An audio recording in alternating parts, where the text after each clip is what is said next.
Vamos a iniciar ahora con este tema: ¿qué hago si sospecho que un niño ha sido abusado?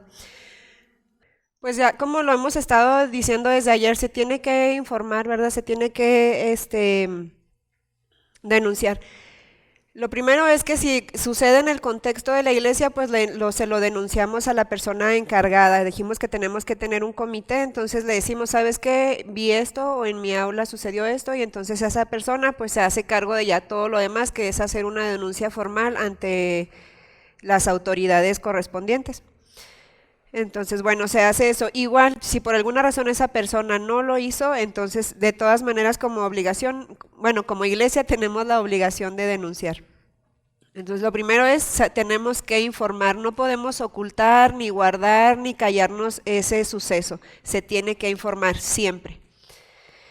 Número 2, no es responsabilidad del informante o de la persona hacer alegatos o sospechas. ¿Qué quiere decir esto? No se va a ir usted por ninguna razón. Si el niño le dice, fulano me hizo esto, usted no se va a ir a confrontarlo. Yo sé que la Biblia habla de la confrontación, la Biblia habla de exhortar y de todo esto, pero aquí no se hace. ¿Por qué? Porque puede ser que revictimicen al abusado, en el caso de ser un familiar o alguien muy cercano a él.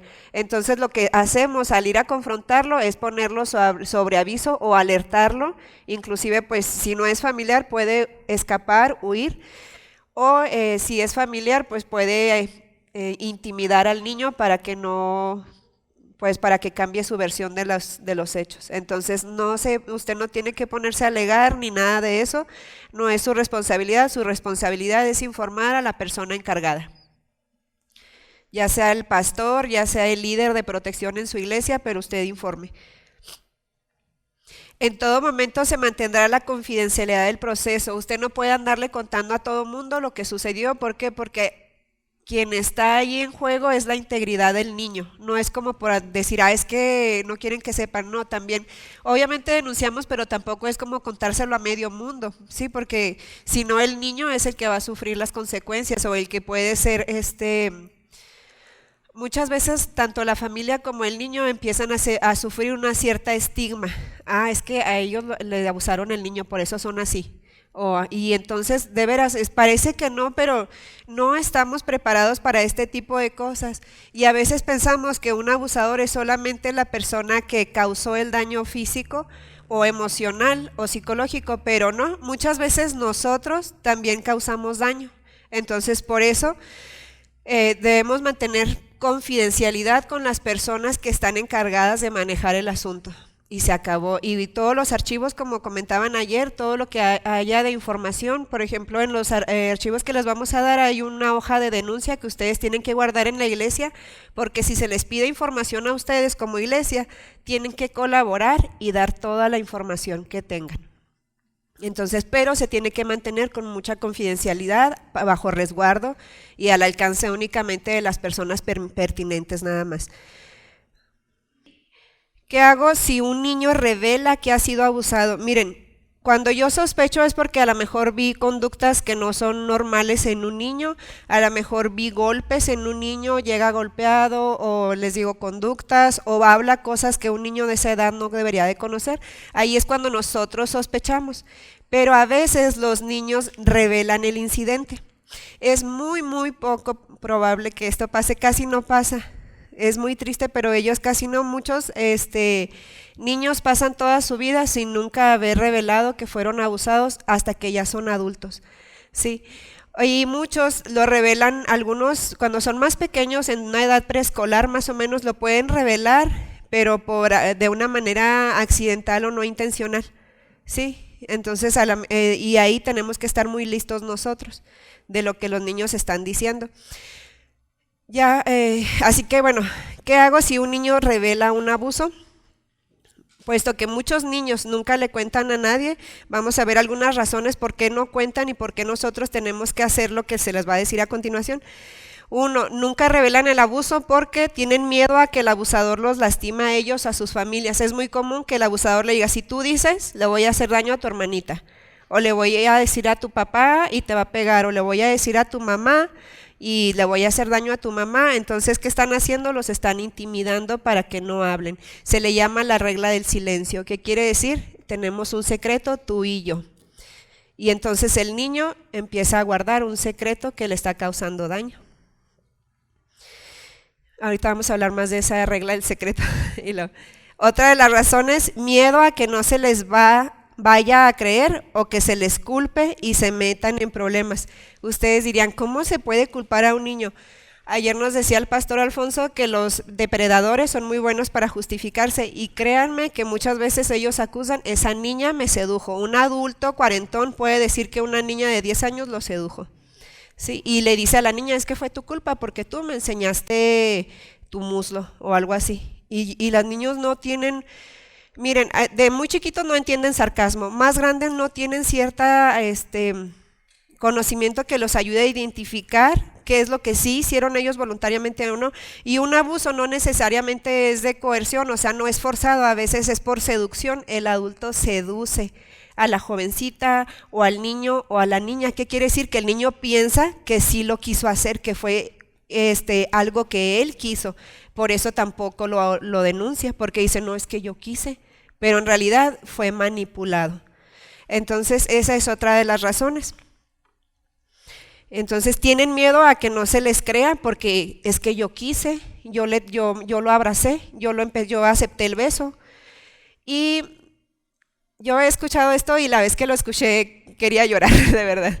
Lo escuché de una jovencita que pasó por una situación y ella me dijo, es que a mí se me ha dicho que el hombre llega hasta donde la mujer quiere.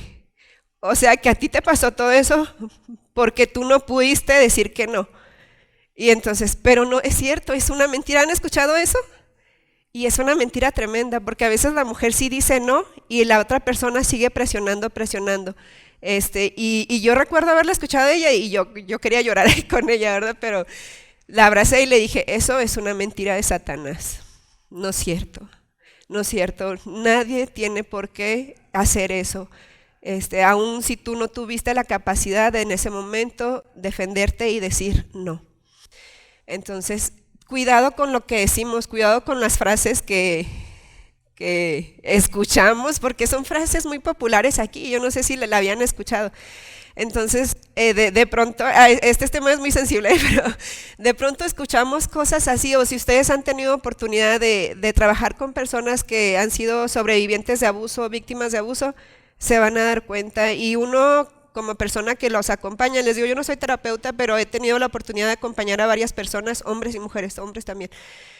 Y las primeras veces, la verdad que mi reacción, una vez acompañé a mi esposo, ahora le pidieron que orara por un hombre que ya estaba por fallecer, casi que los santos óleos, no se crean. Pero él fue y mientras él estaba ahí, no, mentira, fue mi esposo, y mientras él estaba, cuando él salió, había alguien más en la casa, y él sale de orar con esta persona anciana que ya casi iba a morir y todo, y la persona que estaba afuera le dice, nosotros no lo queremos ni sentimos nada por él, nada. Y uno dice, ay, qué malas personas, pues si es su abuelo o algo así. Y la razón por la que no lo querían es porque él había querido abusar de ellos. Entonces, cuando yo escuché eso a mi esposo, en mis primeras experiencias con ese tipo de cosas era, ni le prediques el evangelio, no se merece el cielo. La verdad, a mí me causaba mucho malestar, y les digo esto porque cuando uno escucha ese tipo de cosas tienes que saber cómo reaccionar, y para mí era como, mándalos al infierno, Señor, así, de veras, porque era algo que me molestaba infinitamente y me sigue molestando mucho, pero ya estoy aprendiendo cómo se manejan estas situaciones, ¿verdad? Y me gusta que las demás también sepan, porque creo que no soy la única persona que va a tener alguna experiencia o con alguien que alguna vez hable con ustedes. Les digo, yo no estoy tan grande y no tengo tanto tiempo en el ministerio con mi esposo y he escuchado ya demasiados casos.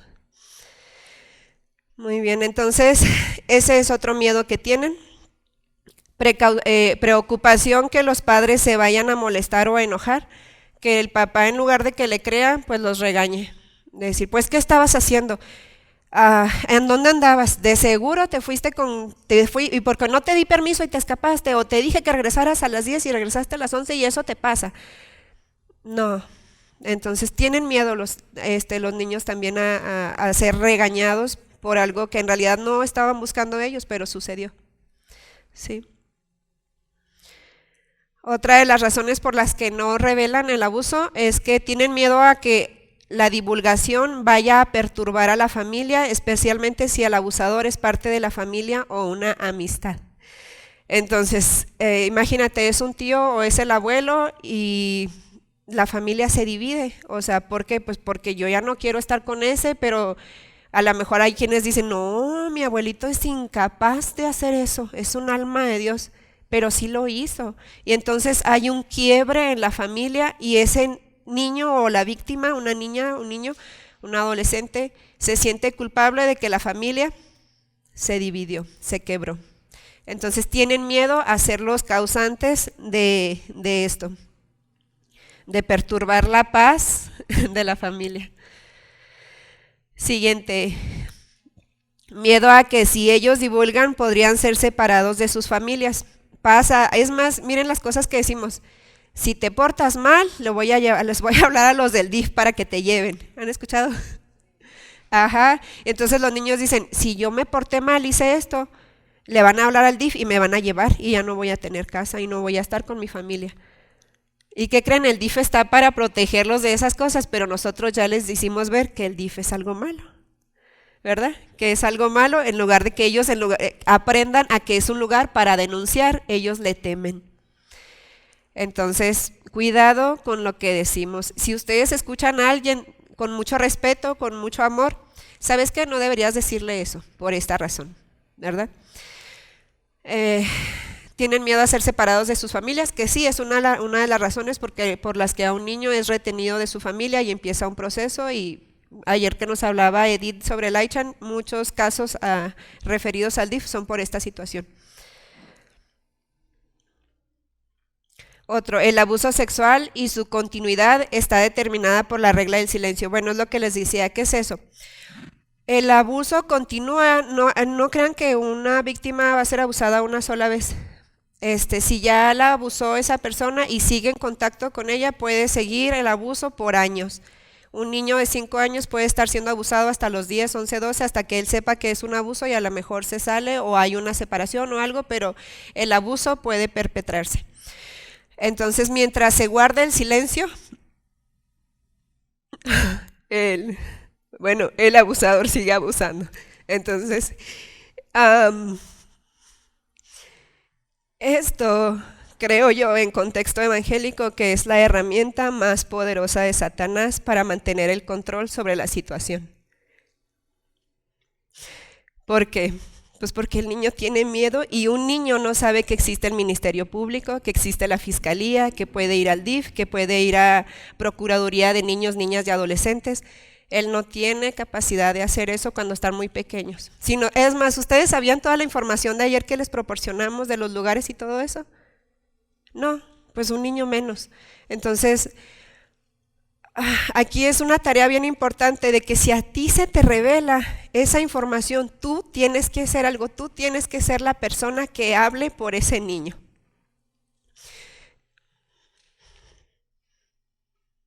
Y aquí pues es donde rompemos la regla del silencio. Y quiero abordarlos un poquito más en esta parte. Quiero hacer un poquito, meternos más en nuestro contexto evangélico porque sé que batallamos.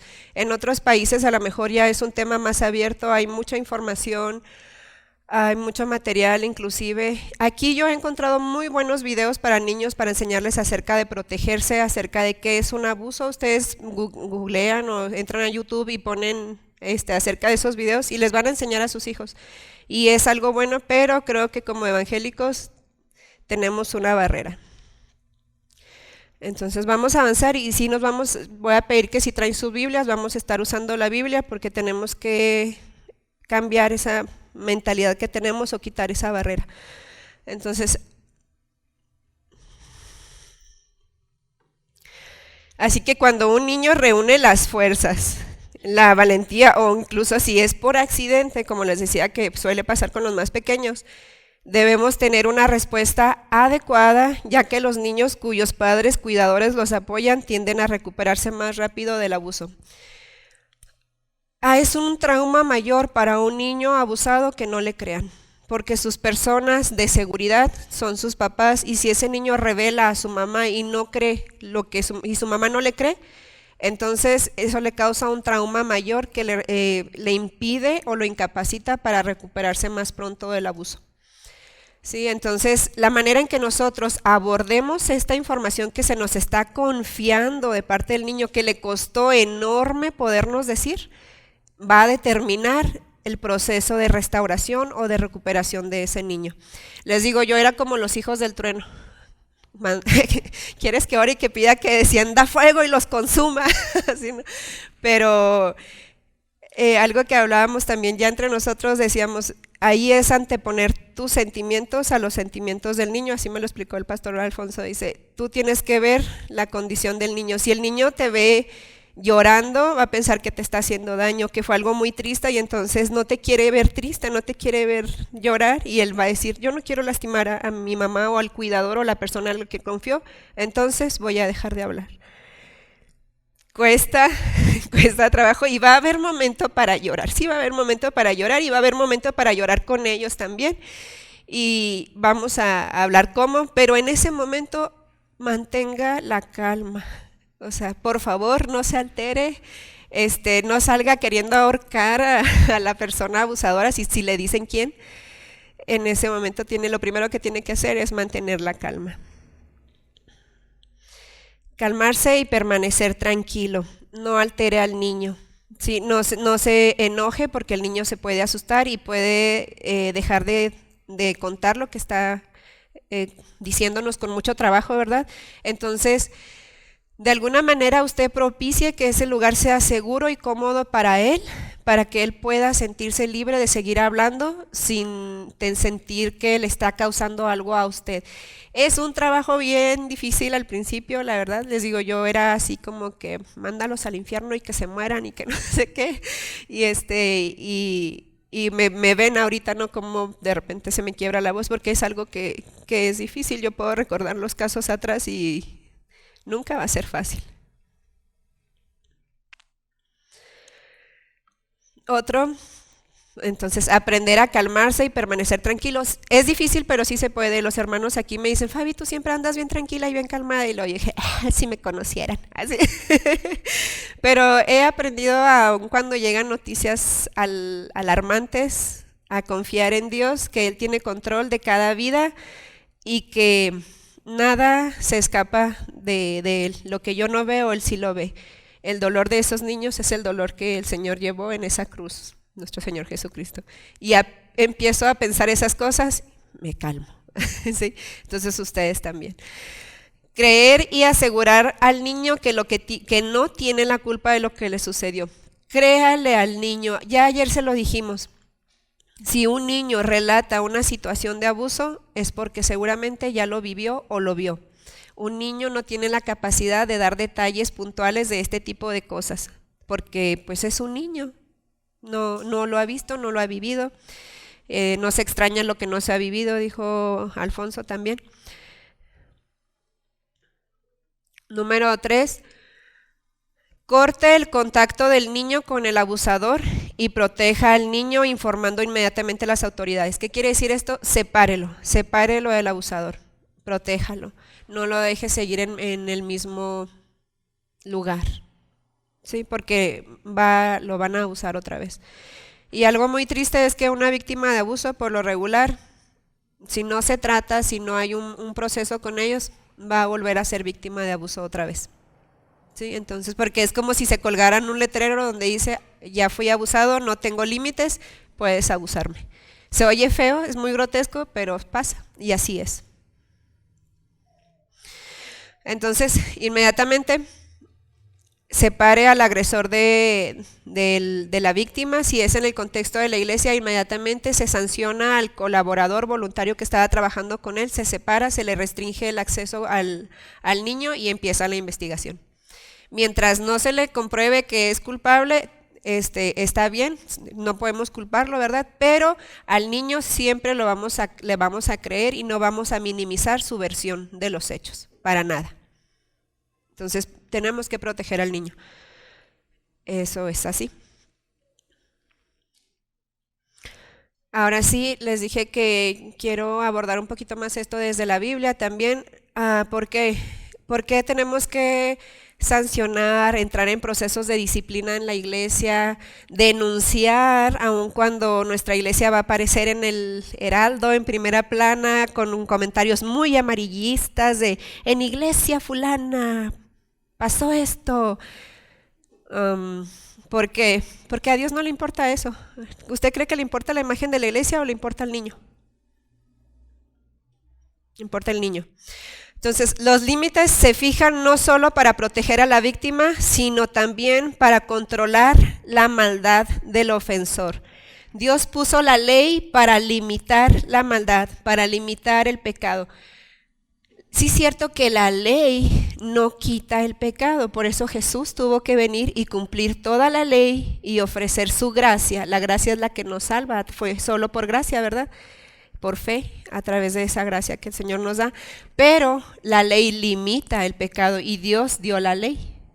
Entonces, al nosotros denunciar, ponemos límites, al nosotros hacer todas las cosas que ayer les dijimos que se tienen que hacer aquí en la iglesia, estamos mandándole un mensaje a la sociedad de que no somos ligeros con el cuidado de los niños, de que aquí no puede venir alguien a querer abusar a un niño porque nosotros estamos para protegerlos y que valoramos la vida de esos niños y les vamos a creer.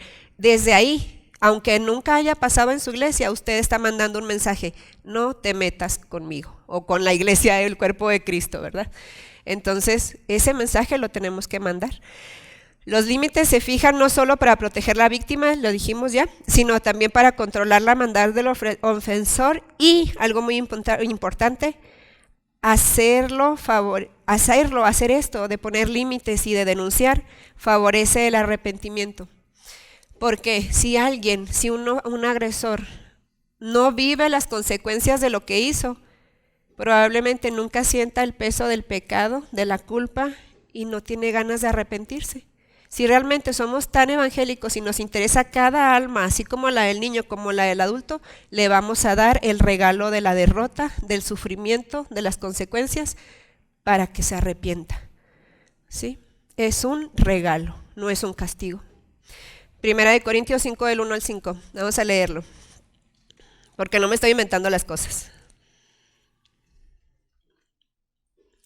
Dice así: en efecto, se oye que entre ustedes hay inmoralidad y una inmoralidad tal como no existe ni siquiera entre los gentiles, al extremo de que alguien tiene a la mujer de su padre. Y ustedes se han vuelto arrogantes en lugar de haberse entristecido, para que el que de entre ustedes ha cometido esta acción fuera expulsado de en medio de ustedes. Pues yo por mi parte, aunque ausente en cuerpo, pero presente en espíritu, como si estuviera presente, ya he juzgado al que cometió tal acción. En el nombre de nuestro Señor Jesús, cuando estén reunidos y yo con ustedes en espíritu, con el poder de nuestro Señor Jesús, entreguen a ese tal a Satanás para la destrucción de su carne, a fin de que su espíritu sea salvo en el día del Señor Jesucristo. Se puso límites en esta situación, está hablando de una inmoralidad sexual, y ¿qué es lo que aconseja el apóstol Pablo? Que se le perdone, que se le dé gracia. Expúlsenlo. Entonces, ¿sabes qué? Tenías una comunidad de fe que te respaldaba. En este momento no te vamos a dar la espalda, pero no puedes seguir aquí. Y luego dice, se entrega a Satanás. En este caso nosotros, pues las autoridades no son Satanás, pero lo vamos a denunciar. Pero ¿cuál es el propósito? Sentirnos aliviados nosotros y sentir que hicimos justicia y nos vengamos por ese niño. No. ¿Cuál es el propósito? Versículo 5. A fin de que su espíritu, ¿qué? Sea salvo en el día del Señor Jesús. El regalo del dolor para que se arrepienta, que sea salvo. ¿Qué quiere decir? Que estamos pensando también en el agresor al hacer esto. Estamos pensando que podemos darle una oportunidad para que sienta el peso del pecado. Entonces es bíblico, hermanos, por favor. A veces como iglesias nos cuesta trabajo y queremos cubrir este tipo de cosas, y no podemos ser doble moral y decir que amamos a los niños y encubrir a un agresor. No.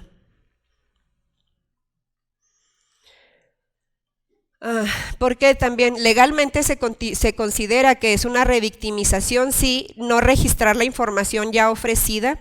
Si el niño ya le dio información, usted la toma por escrito para luego ofrecerla cuando le pidan a usted toda la información, usted tiene que cooperar y o retener dicha información al interior de una institución. Somos una institución. Gracias a Dios que nos ha guardado, pero si hay abusos, si la gente se pone lista, nos puede demandar si nosotros no cooperamos, si nos dimos cuenta como iglesia y no cooperamos y no denunciamos. Puede haber una demanda y un asunto legal con la iglesia. Retener esa información en el interior de la institución en lugar de hacerla llegar a las instancias de protección que siguen en contacto con niños, niñas y adolescentes. Bueno, eso lo tomé de un documento de la página de gobierno del estado. Así se le llama, así que a veces somos muy ignorantes de las leyes que el Señor ha permitido que se hagan, porque también la Biblia dice que las leyes existen y debemos orar por nuestras autoridades para que vivamos como quieta y reposadamente. Hechos. Biblia, hermanos, métanse en la Biblia también. Así como tienen que conocer todos estos procesos, tienen que saber cómo piensa Dios acerca de estas cosas.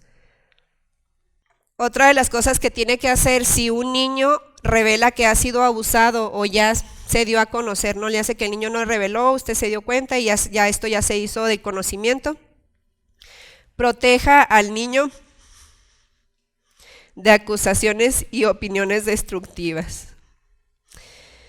Es bien triste, y voy a hablarlo desde el contexto evangélico, es muy triste que en el contexto evangélico ya deberías perdonarlo. ¿Por qué no le ofreces gracia?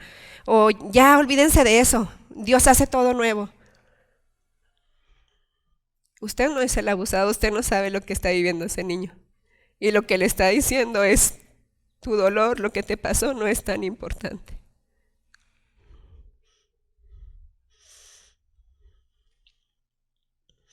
Entonces, cuidado, proteja al niño de escuchar esas cosas.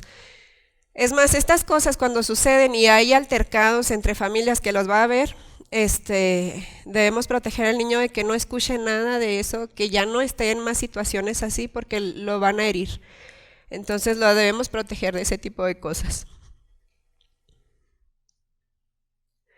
Hay gente que prefiere la imagen pública, la fachada y la reputación de la iglesia a enfrentar la verdad. La verdad nos duele. La verdad nos avergüenza, pero la verdad nos hace libres, dijo el Señor Jesucristo. Vivir en el silencio es una herramienta de Satanás para mantenernos controlados y sin posibilidad de ser restaurados, ni para el agresor ni para la víctima. No hay restauración para ninguno de los dos. Así que no se vale, no es bueno. No es bueno cuidar más la reputación de la iglesia, porque el Señor dijo, a Él no le interesa la reputación. ¿Qué le dijo a los fariseos? Sepulcros blanqueados, ¿verdad? Muy bien por fuera, lucen muy bien, pero por dentro apesta, se está pudriendo lo que está dentro, se está descomponiendo. Hay un muerto ahí, y no queremos que en la iglesia se diga, hay un muerto ahí, no tienen vida en esa iglesia. ¿Sí? Entonces dice, es fácil querer hacer estas cosas, pero dice, Dios nos alenta a estar con el débil y decirle, yo te creo, yo creo en ti. Proverbios 31, 8 al 9, habla a favor de los que no pueden hablar por sí mismos, esos niños, las víctimas. Garantiza justicia para todos los abatidos. Sí, habla a favor de los pobres e indefensos y asegúrate de que se les haga justicia. ¿Es Biblia o no? Es Biblia, hermanos. Piensen en eso. Esa es la forma en que el Señor trata estas cosas. Él no las evade, él no se avergonzó, él no quiso callar estas cosas ni ocultarlas. Es más, terriblemente hay registros horribles y atroces en la Biblia de abusos. ¿Y usted cree que el Señor los quiso poner ahí nada más porque fuera muy sádico? No. Él sabía que después de la caída, después de que el pecado entró al mundo con la desobediencia de Adán y Eva, iban a pasar cosas terribles. Y Él guardó registro de esas cosas para que supiéramos cómo actuar, para que supiéramos que el corazón del hombre, sin la gracia de Dios, es capaz de hacer cosas perversas, pero también el corazón del hombre, con la gracia de Dios, es capaz de restaurar a través del Espíritu Santo. Pero necesitamos hacer las cosas como la Biblia las hace, como la Biblia nos enseña. Necesitamos empezar a tratar las cosas desde un punto de vista bíblico. Entonces, ¿qué vamos a hacer? Este proverbio, el día de la mamá, es bien común leerlo porque es Proverbio 31, el proverbio de la mujer sabia, de la sabiduría. ¿Y saben a quién se le escribió? A un hombre. Es dichos para Lemuel, así dice, a un hombre. Y lo que se le estaba enseñando a ese hombre, ¿qué se le estaba enseñando? Habla a favor de los débiles, hazles justicia. Se cree, como si ustedes leen el principio de este capítulo, que es una mujer la que le dio esos consejos y le dice, tú, hazle justicia. ¿Qué quiere decir? Como mamás, como papás, entrenamos a nuestros hijos para identificar qué es justo y qué no es justo y que hagan justicia, y nosotros también. La justicia de Dios. Dios es amor, Dios es perdón, Dios es gracia, Dios es justo también.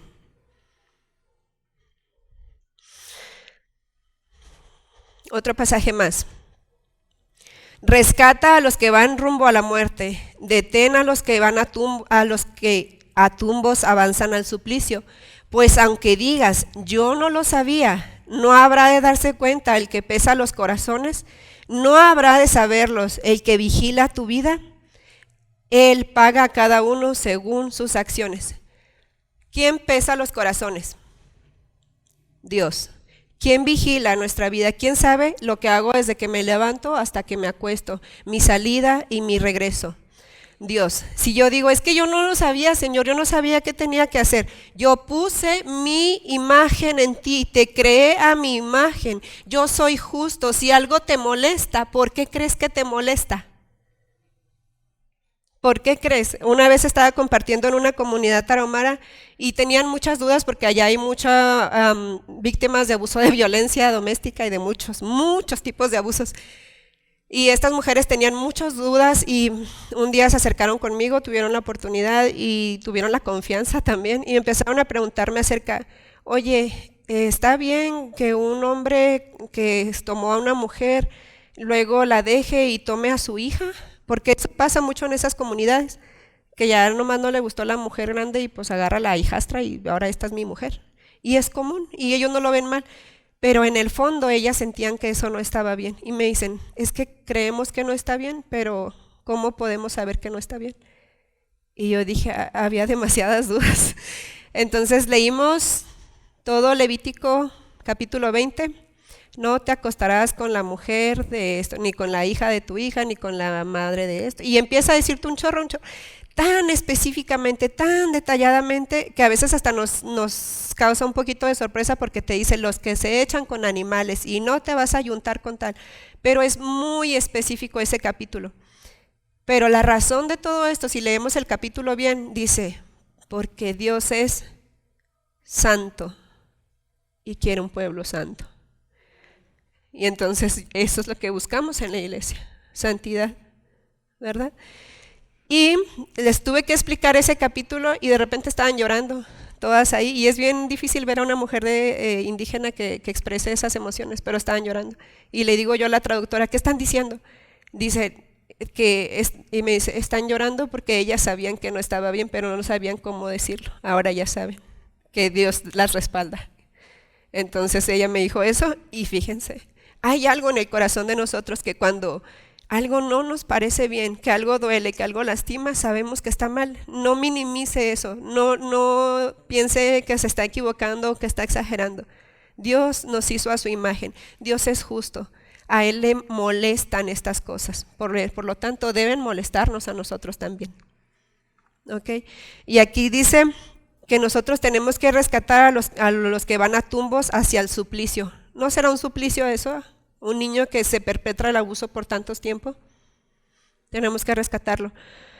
Y dice, y si tú te haces como que no sabías, dice, ¿a poco no se va a dar cuenta Dios? Dios es el que pesa los corazones y el que vigila tu vida. Si no vas a dar cuenta aquí, vas a dar cuenta allá, de que no hiciste nada y lo sabías, preferiste encubrir.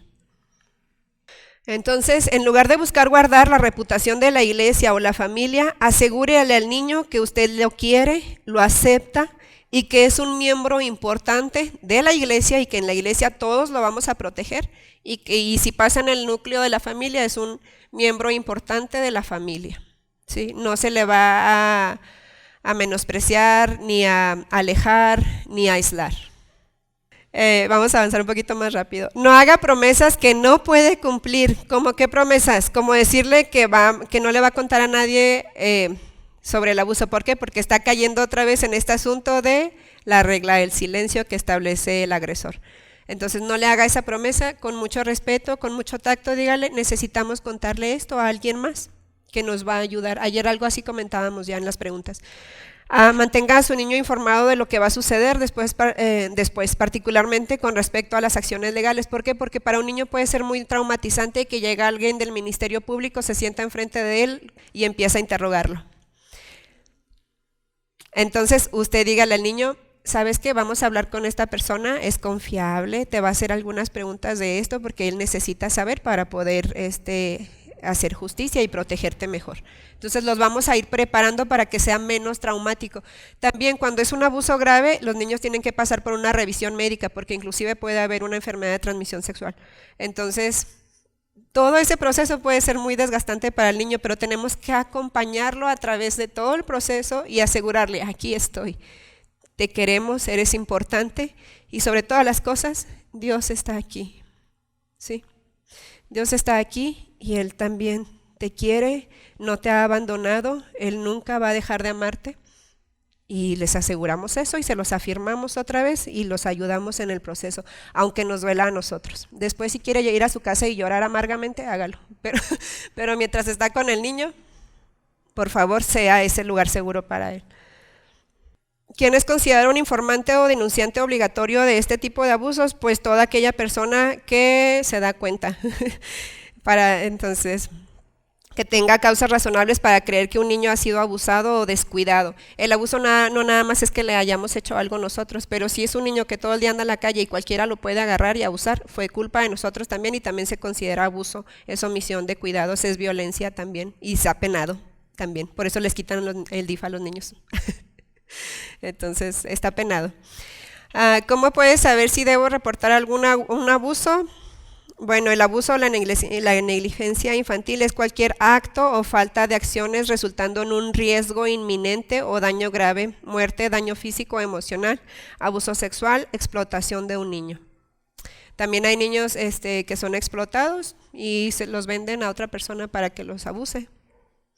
Y así, entonces pues todo eso es abuso, es muy triste tener que escucharlo. Cuando yo entré al programa de Laichan fue un choque, un día llevé a una bebé que se me enfermó y estaba ahí y estaba una persona del DIF cuidando a otro niño y me platicó la historia y yo quería vomitar cuando llegué a mi casa y estaba choqueada y no podía ni orar de la historia de terror que había escuchado en ese momento y de verdad que quería ponérmele al brinco a Dios también en ese momento, decirle ¿por qué, Señor?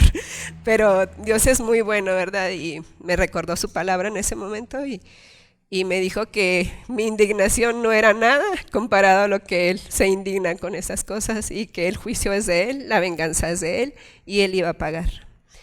Entonces, así son estas cosas. Les digo, meterse en este mundo a veces da miedo, pero es necesario. Para terminar, ¿dónde encuentra ayuda la víctima y el depredador? Si de verdad nos interesa también el depredador, porque a veces los protegemos. Fíjense, la cruz revela con mayor severidad lo que Dios piensa del pecado. ¿Por qué? Porque en esa cruz Dios el Padre derramó toda su ira, toda su indignación, todo su enojo por cada uno de esos abusos, por cada niño que clama, por cada lágrima derramada. Dios derramó ahí su ira. La cruz nos enseña eso. Para el niño, es decir, Dios me ama tanto que Él sufrió ese dolor. no lo viví solo. Mi dolor es su dolor. Él murió por mí para sanar mis heridas, para sanar mi abuso. El niño puede sanar ahí. Pero la cruz también en sí exhibe en toda su intensidad el amor y la misericordia de Dios, aún hacia el peor de los pecadores. Porque en esa cruz el Señor nos reconcilió con Dios. En esa cruz ofreció perdón. En esa cruz, ese otro hombre que estaba colgado, que a lo mejor fue un matón, un asesino, un violador, recibió perdón y el Señor le dijo, hoy mismo estarás conmigo en el paraíso. Les digo, yo inicié este proceso como los hijos del trueno. Manda fuego, Señor, y consúmelos. Pero entiendo que en la cruz el agresor también puede ser perdonado, siempre y cuando se le dé el regalo de las consecuencias, el regalo del peso del pecado, y que empiece un verdadero arrepentimiento, de frutos de arrepentimiento, porque son buenos para engañar, recuerden, no se nos olvide eso. Debe haber frutos de arrepentimiento y que esté dispuesto a pagar las consecuencias. Un día un joven se me acercó, ya con esto termino, y él me dijo, ¿qué hago? Me están acusando de que abusé a la vecina. Y luego yo, ¿y la abusaste? O sea, ya no me tomo con ligereza esas cosas, la verdad. Y luego me dice él, no me acuerdo, me emborraché. Dice, me emborraché y tengo imágenes en mi mente de que entré en esa casa, pero no recuerdo qué hice. Y le dije, ¿y si Dios te permitiera recordar y recuerdas que sí lo hiciste, qué vas a hacer? ¿Y cuál creen que fue el consejo que le dimos aquí en la iglesia? Que se amparara, que huyera. Acepta las consecuencias, ve a la cárcel y te vamos a apoyar. Gracias a Dios, pues el proceso se pudo aclarar toda la situación. No se trataba de un niño, se trataba de una persona adulta a la que lo estaba acusando. Y terminó en otra cosa ese proceso, pero cuando habló con nosotros, aunque teníamos miedo porque había querido suicidarse, la verdad, porque estaba haciendo un proceso pesado para él, porque no podía recordar. Nosotros tuvimos que decirle que tenía que dejarse caer en las manos de Dios y que Dios fuera el que condujera su vida y que debía aceptar las consecuencias de eso. Él se alejó, empezó a tomar y eso fueron las consecuencias. Entonces, ¿qué hacemos? Hacemos mirar tanto a la víctima como al agresor hacia esa cruz. Gracias, hermanos. Aquí termina mi participación.